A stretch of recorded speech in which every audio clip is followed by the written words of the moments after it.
So what is an initial consultation?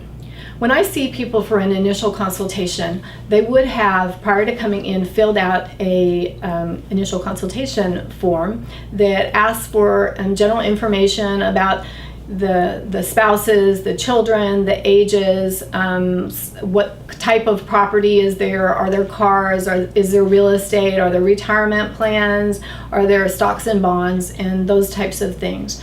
I'm not trying to just pry into your finances and that sort of thing. It's really important when I have an initial consultation to have some concept of what your estate is like and what your children are like, in order to talk about, to let me know what areas I need to talk about. For example, one of the questions I ask is, has anybody during the marriage inherited any money? Well, if the answer to that is no, there's a whole level of discussion about separate property that I know that I don't have to have. But if the answer is yes, then I have to delve into that information.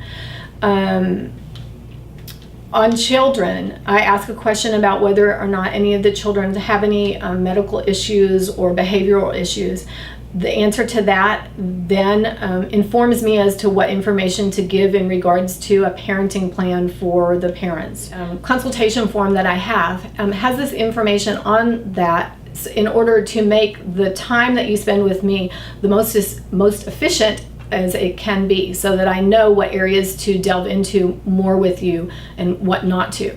Now, sometimes people come in and they don't know what they want from the consultation, and sometimes they do know what they want. So for those people who specifically are coming in and they want the answers, to the questions 1, 2, 3, and 4, and that's what they want, then I will definitely give that information to them. But I always offer for people I have a general spiel that I give, and what I suggest is, if you're comfortable with me kind of doing my spiel, and then just interrupt me if there's an area that I talk about that you want to hear more about. Just like stop me and say, hey, I want to know more about that. And I'm perfectly fine with that. That works really well, and you don't really know what questions you should be asking me necessarily, and so that kind of give and take works really well in getting as much information to you as possible in an initial consultation.